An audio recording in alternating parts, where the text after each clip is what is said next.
Hi everyone, good morning. Welcome back to Pine Hollow Auto Diagnostics. Today we have a special treat, a 1968 Chevy Corvette V8, and customer complaint here. The guy wants to sell the car and he said his battery started dying literally overnight. Got a new battery, fully charged, hooks it up, leaves it overnight, can't start it the next morning, so there must be a pretty significant parasitic drain. We're here to figure this out. Look at this beauty.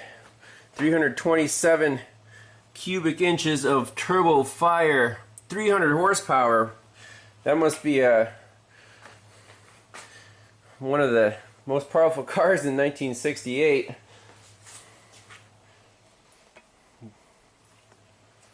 By the way, he's selling it for, I don't know, 30 grand or something. So if anyone is interested, let me know in the comments.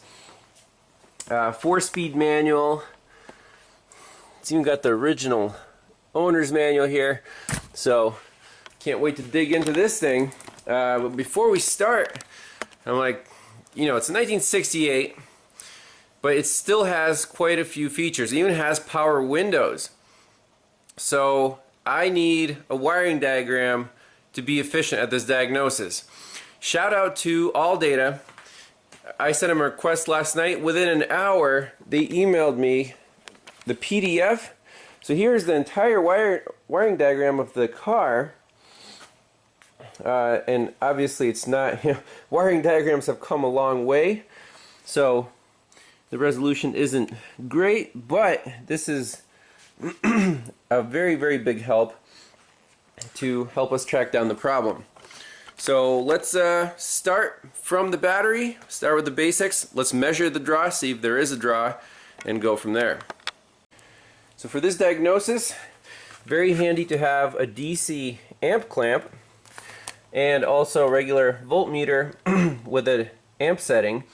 So let's take both of these inside the car because the battery lives behind the back seat here. Very interesting door handle configuration. So battery's unplugged because it would have drained itself overnight. So let's set it to 40 amps. Zero it out, put it around the positive battery cable and hook it up. Wow. Almost 4 amps of current. Now to be more precise, let's hook up our in-series meter here on the amp scale.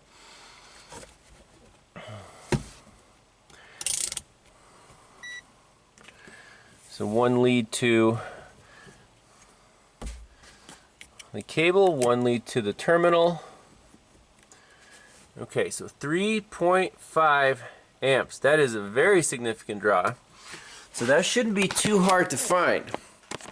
So let's look at the diagram, see where this current's going. I assume the cable goes right to the starter, and from there that probably goes to the fuse box and the alternator. So with the amp clamp, we can at least get started pretty quickly. So from the battery, we have one fat black wire. And you can see here the gauge, like a gauge 2 is a fat wire, gauge 18 or 20 is a skinny wire. And there's a single wire that goes here, across the third page, across the second page, up here to our starter solenoid. Okay, from the starter solenoid, it looks like there's a gauge 14 brown wire. So let's make sure that indeed we're on the right track. So 30R ammeter, and let's see here. So there's the starter right down here, and this is the only other cable coming off the starter. So if we put our clamp around there, indeed we have our 3 amp. You see that? There you go. 3 amp drain going to, well, where does that go? So from the starter, it goes down here to this horn relay. Looks like there's a whole bunch of pretty thick cables coming to here. So the fat red wire, you guys can see this, it's this one right there, and there's a T. I think an orange wire comes off of it. That would be, so we see this splice, so we're on the right track. So the current could either be going this way or this way. So let's get our amp clamp again and get around this fat cable here. Okay, there it is, 3.5 amps. So we're on the right track. And it looks like it comes down through this loom, up through here into this loom. So let's measure around this loop right here.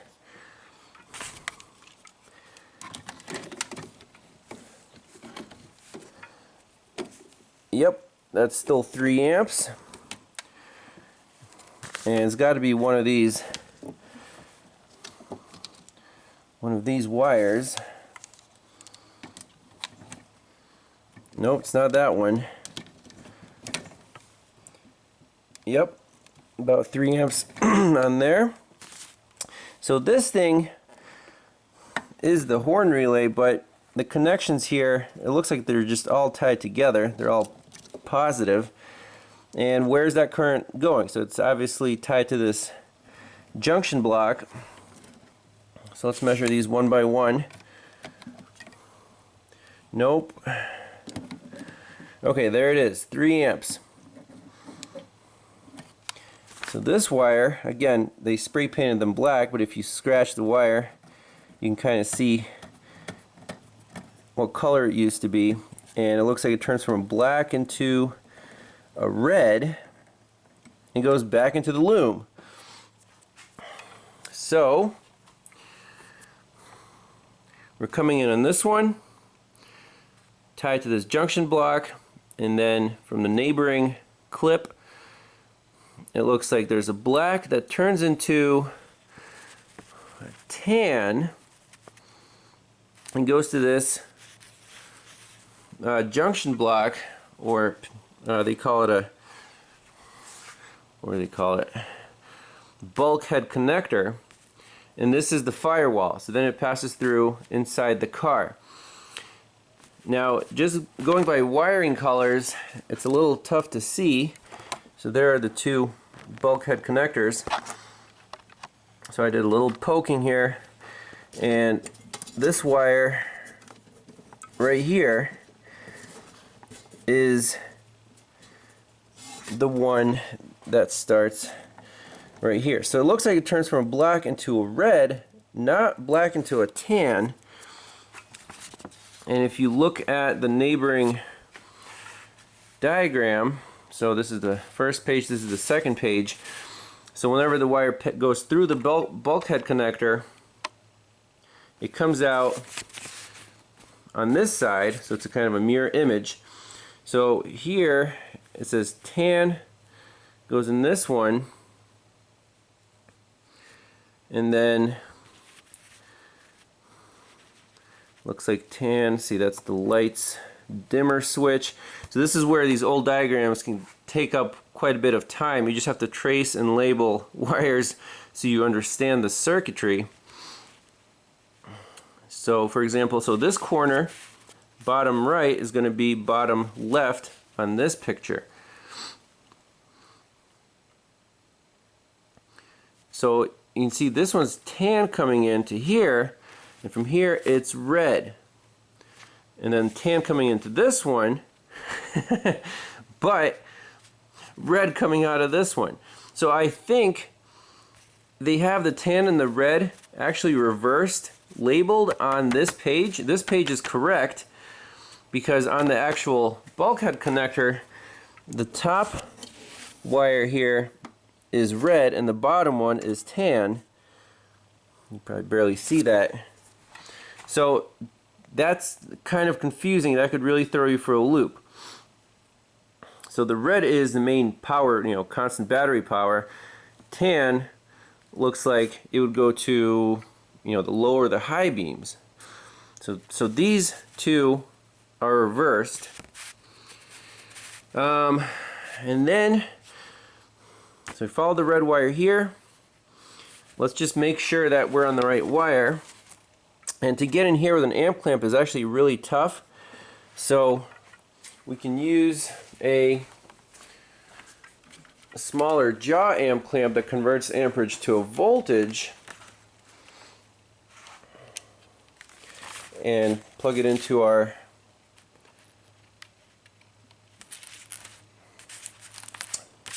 meter and set this to volts.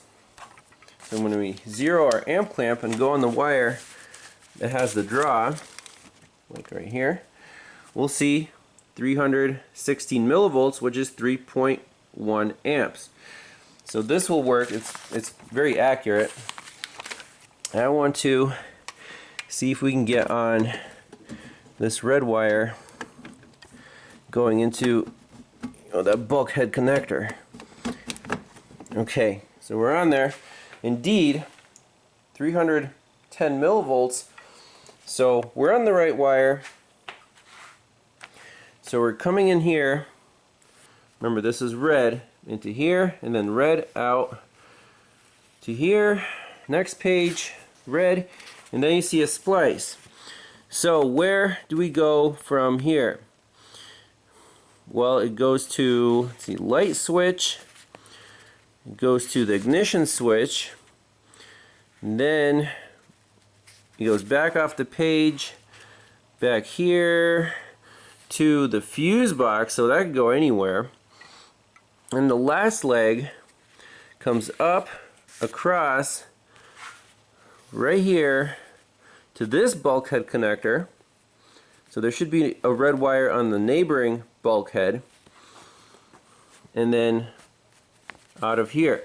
So I do see a red wire. Since we're here, let's just measure the current on this red wire, because supposedly it's tied into that splice, and if we get lucky, then we'll chase it further. So I'm just interested in this red wire right here. And again, I think we can get the small amp clamp around it if we're creative enough. Okay, let's see.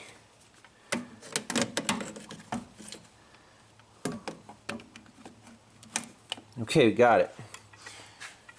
315 millivolts. Okay, so got lucky on that one. So the current is going through here on this tree out, and then see, you just have to be patient here. Here to this junction, and then here, here, here. Looks like a wiper motor. Okay, let's see if we can find it at the wiper motor. Just feel if it's warm or not. It actually feels a little warm, so that's promising. So here's the red wire. It looks like there's a connector, and then it becomes really skinny. So let's throw our amp clamp around there. 310 millivolts. If I take the amp clamp off, that's definitely a big draw there. So if we disconnect the battery, that meter should show 0. So let's do that just to verify. Okay, that's off. Yep, we're down to just about 0. So it looks like it's going into the wiper motor. Interesting. Well, I mean, what else could be wrong? Is the wiper motor shorted internally?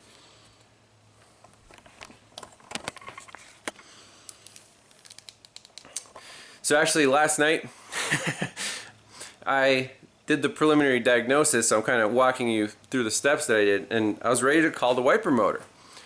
And it actually took, you know, on camera here it takes 10 minutes. It took me about, more than an hour to sift through wiring diagrams to actually did voltage drop at the fuse box, didn't see any voltage drop there, and then finally found it going to the wiper motor. Okay, so that's like part one. Yes, that's our draw. We can disconnect the wiper motor, car will be fine, no parasitic draw. But that's, you know, you wouldn't have any wipers then. And I don't know, the customer probably wouldn't really like that solution. So now we have to do a little research on this wiper system before calling the wiper motor and see if there's anything else that could be causing the draw.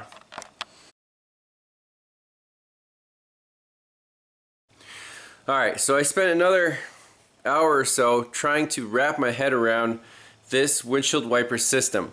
It is the most complicated windshield wiper system I've ever seen on any vehicle, and I'll show you why. But just on the diagram, you can see this wiper motor has 1, 2, 3, 4, 5, 6, 7, 8, 9 wires going to it. That's insane. And without a description and operation, you're just kind of using common sense and following the wires to see where this stuff goes. So let's look at all the stuff that's tied to the wiper motor, and you'll see why this is not an easy diagnosis. So right above the wiper motor, there's this limit switch. What do you need a limit switch for? Well, apparently this thing is so fancy. Like, where are the windshield wipers? At first I couldn't find them, but if you look through the grate here, you can actually see the wiper blades hiding under there. How the heck do they get on the windshield? Well, there's this big canister here, and it has vacuum hoses going to it. So this rod actually pulls in, and apparently the cowl opens up, and I found a little button here that is apparently pushed when this thing opens up to enable the wiper motor so that wipers can do their thing. You don't want to turn the wipers on with this closed, because then you'd have a collision inside your inside your cowl. So that's one piece of the puzzle here. Then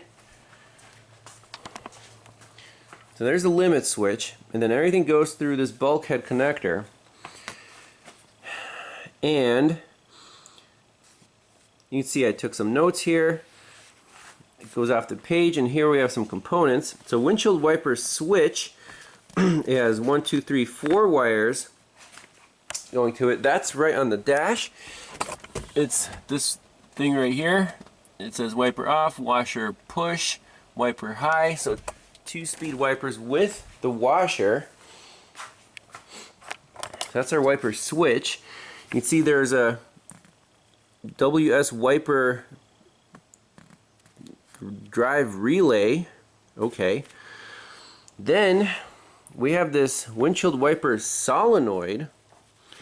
Then we have a windshield wiper drive override switch.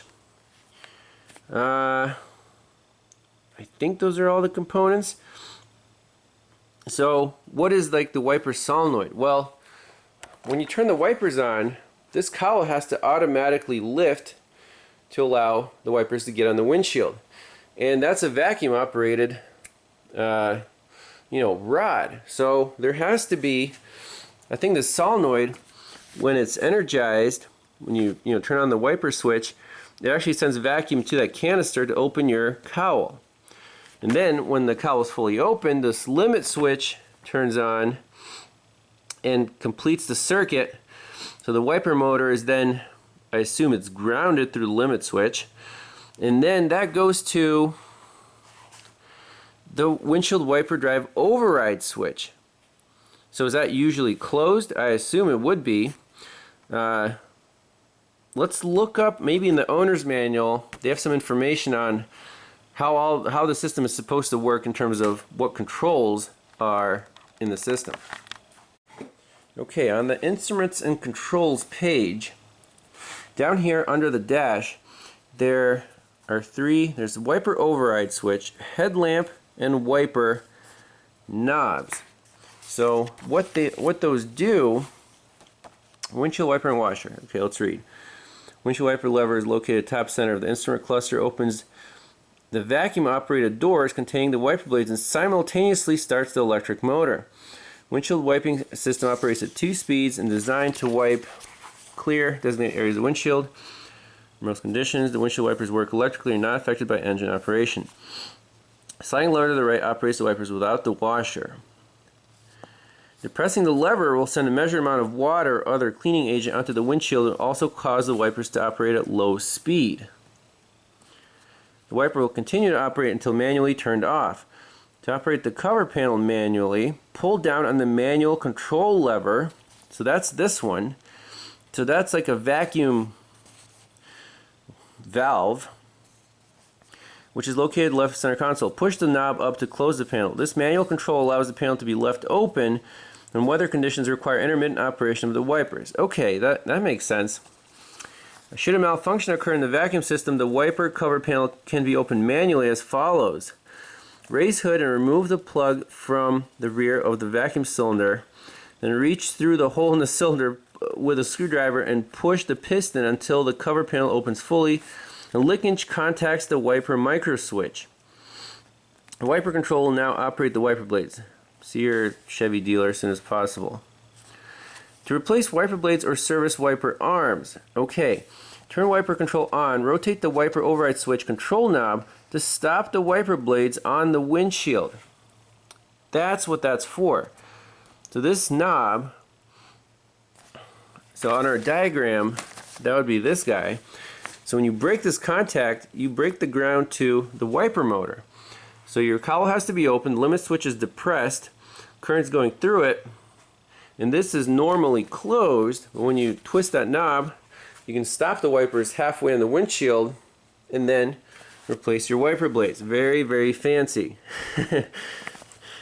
Check this out. Caution.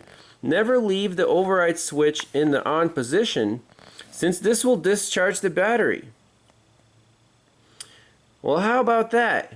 So, is it possible that our wipers are, right now the cowl is closed, but what if they're somewhere in the middle, like they're not in the park position, and obviously they can't turn on and return to the park position because our micro switch is not pressed? Could that be causing a parasitic draw? I think that's worth checking before calling the wiper motor, because we don't want to misdiagnose this this vintage hot rod here, and we've invested quite a bit of time into researching how the system works. So what do we do to check that? Well, I don't want to start it up just yet. Let's manually open up the cowl, and then once it's fully open, it'll contact that switch, or we can depress it manually if we're close, and we'll see if anything happens, right? If they're not in a park position, I assume they should return to the park position, or we'll see what happens to our draw. It's worth a shot. I mean, this is a pretty neat system. Let's explore. Alright, so I'm just going to manually pull on this rod and push on this rod and see if we can get the cowl to open.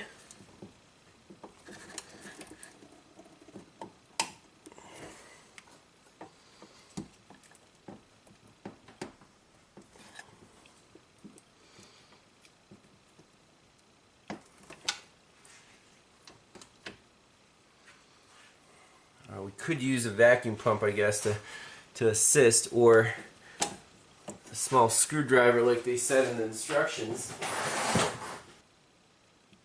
Okay, so I'm pushing in the rod.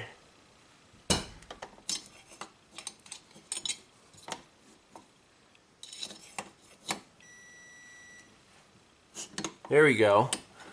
You can see the cowl starting to come up.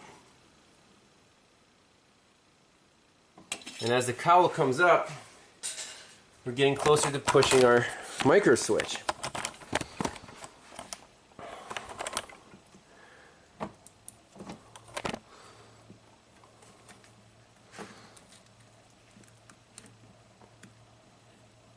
Okay, so you can see the wipers are hiding behind this cowl.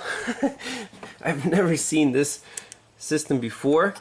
So now, let's just press the micro switch. Okay, so let me reconnect the battery.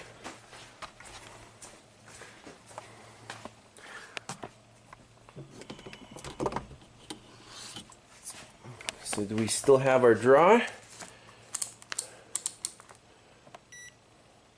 Yes, we still have our 3 amp draw. Let's put the meter over there. And just gently push on the micro switch, see what happens. Did you hear that? Something shifted a little bit and our draw went away. How about that? Huh. So I'm gonna have to ask the owner, was anything done to the wipers? Were they messing with them recently to somehow, you know, shut them off in this non-park position? I mean, it's not supposed to happen, but you can see they were messing with like this thing looks brand new. There's the actual vacuum solenoid that connects to our canister. So there's a vacuum supply, and then there's a vacuum hose on each side to close and open this thing.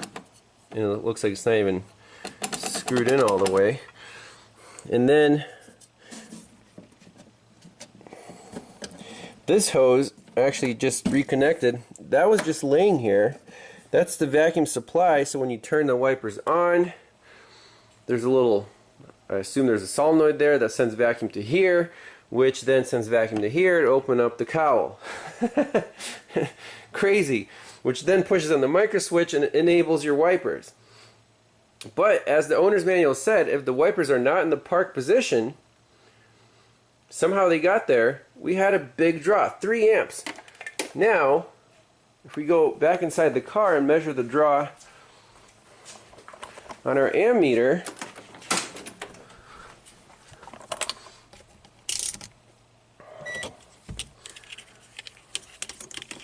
I want to see what the draw is at the moment.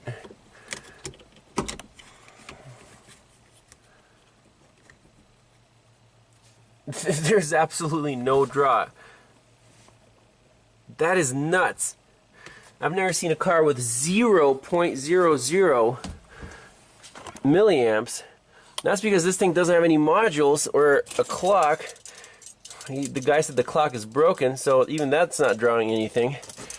So if we turn, for example, turn the ignition switch on, we'll see we got 1.7 amps. Turn the ignition switch off. 0.000 instantly. You don't have to wait for this car to go asleep. Go to sleep. That's really awesome. So there's no more parasitic draw. So what I want to do is start this bad boy up and see if the wiper system works as intended. If the cowl opens, if the wiper motor, you know, goes back to park position, kind of go for a test drive. But that was the diagnosis. The wiper motor was drawing 3 amps because the wipers were not quite in the park position. Go figure. Just like the owner's manual warned you.